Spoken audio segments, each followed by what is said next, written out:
Hi అండి, నమస్తే. Welcome to our channel simple recipes and blogs. ఈవేళ మన వీడియోలో దసరా శరన్నవరాత్రుల్లో అమ్మవారికి 4వ రోజు 4వ నైవేద్యంగా పెట్టే అల్లం గారెలను అయితే ప్రిపేర్ చేద్దామండి. ఈ ప్రసాదం రెసిపీ అయితే చాలా ఈజీ అండి, అందరికీ తెలిసిందే. కానీ ఈ ప్రాసెస్లో చెయ్యండి, చాలా సాఫ్ట్గా క్రిస్పీగా బాగా వస్తాయండి. మరి లేట్ చేయకుండా వీడియోలోకి అయితే వెళ్ళిపోదాం. సో స్కిప్ చేయకుండా వీడియోని అయితే చూసేయండి ఫ్రెండ్స్. దీనికోసమైతే మినపప్పును ఒక బౌల్లో తీసుకోవాలండి. ఇక్కడైతే నేను 1 కప్పు వరకు తీసుకున్నాను. ఈ మినపప్పును 4-5 సార్లు శుభ్రంగా కడిగి నీరు వేసి 4 గంటల పాటు నానబెట్టుకోవాలి. ఈ నానబెట్టిన మినపప్పులో వాటర్ అంతా తీసి ఇలా వీడియోలో చూపించిన విధంగా వాటర్ ఏమీ లేకుండా ఈ మినపప్పును వేయాలండి. ముందుగా ఈ మినపప్పును మిక్సీ పట్టినప్పుడు వాటర్ ఏమీ వేయకుండా మిక్సీ పట్టాలండి. ఒకసారి తిప్పిన తరువాత దీనిలో కొన్ని నీరు వేసి మిక్సీ పట్టుకోవాలి. పూర్తిగా గట్టిగా నీరేమీ లేకుండా మిక్సీ పట్టకుండా కొన్ని నీరు యాడ్ చేసి ఈ మినప్పప్పును మెత్తగా మిక్సీ పట్టుకోవాలి. ఇక్కడ చూసారు కదండి, మినప్పప్పు అయితే పూర్తిగా గట్టిగా లేకుండా ఇలా వీడియోలో చూపించిన విధంగా ఈ కన్సిస్టెంట్లో ఉంటే సరిపోతుంది. ఇలా మిక్సీ పట్టిన ఈ బ్యాటర్ను ఒక మిక్సింగ్ బౌల్లో వేసుకుందాము.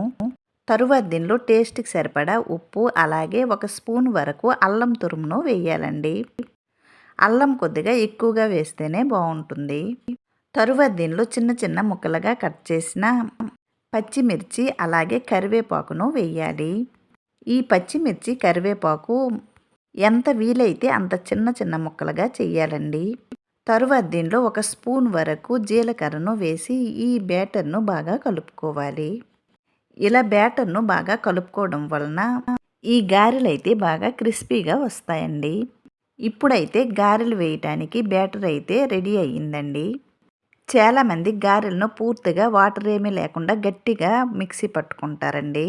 అలా కాకుండా ఇలా కొన్ని నీరు యాడ్ చేస్తూ ఈ బ్యాటర్ని కొద్దిగా లూజుగా ఉండేటట్టు మిక్సీ పట్టుకుంటే గారెలు అయితే చాలా బాగా వస్తాయండి. ఇప్పుడైతే గారెలు వేయటానికి స్టవ్ పైన ప్యాన్ పెట్టి డీప్ ఫ్రైకి సరిపడా ఆయిల్ను వేయాలి. ఈ ఆయిల్ హీట్ అయిన తర్వాత ఈ వీడియోలో చూపించిన విధంగా ఒక ప్లాస్టిక్ కవర్పై కొద్దిగా బ్యాటర్ను వేసి ఇలా వీడియోలో చూపించిన విధంగా గారెల్లా ఒత్తి ఈ కాగుతున్న ఆయిల్లో వేయాలండి. లేదు అనుకుంటే డైరెక్ట్గా చేత్తో ఇలా కొద్దిగా బ్యాటర్ను తీసుకుని చేత్తోనే ఇలా గారెల్లా ఒత్తి వేసుకోవచ్చండి. ఇలా ఈ గారెలను ఈ పాత్రలో ఎన్ని పడతాయో అన్నీ వేసి మీడియం ఫ్లేమ్లో వీటిని ఫ్రై చేయాలి. స్టవ్ని పూర్తిగా లో ఫ్లేమ్లో పెట్టినట్టయితే ఆయిల్ బాగా పీల్చేస్తుందండి. అందుకని గారెలు చేసినప్పుడు స్టవ్ని మీడియం ఫ్లేమ్ టు హై ఫ్లేమ్లోనే ఉంచాలండి.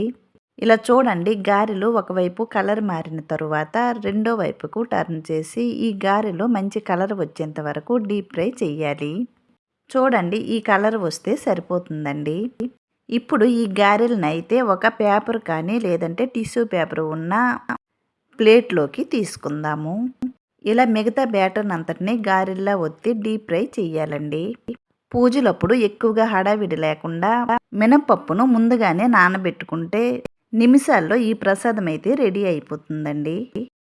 ఈ దసరా శరన్నవరాత్రుల్లో పెట్టే ప్రసాదాలను ప్రతిరోజు అయితే ఈ ఛానల్లో అప్లోడ్ చేస్తానండి. మీకు యూజ్ అవుతుందంటే కనుక ఈ ఛానల్ను విజిట్ చేయండి ఫ్రెండ్స్. అలాగే రిమైనింగ్ వీడియోస్ను ఒకసారి చెక్ చేయండి ఫ్రెండ్స్. ఇలా చూసారు కదండి, గారెలన్నీ పొంగుతూ చాలా బాగా వచ్చాయండి. మరి మీరు కూడా ఈ శరన్నవరాత్రులు అమ్మవారికి ఎంతో ఇష్టమైన ఈ అల్లం గారెలను ప్రిపేర్ చేసి అమ్మవారికి నైవేద్యంగా పెట్టండి ఫ్రెండ్స్. మరి ఈ 4వ రోజు 4వ ప్రసాదం నచ్చింది కదండి. నచ్చినట్లయితే లైక్ చేయండి, షేర్ చేయండి. ప్లీజ్ ఈ ఛానల్ని సబ్స్క్రైబ్ చేసి సపోర్ట్ చేయండి. మరి నెక్స్ట్ వీడియోలో 5వ రోజు 5వ నైవేద్యంతో మళ్ళీ కలుద్దామండి. Bye friends, thanks for watching.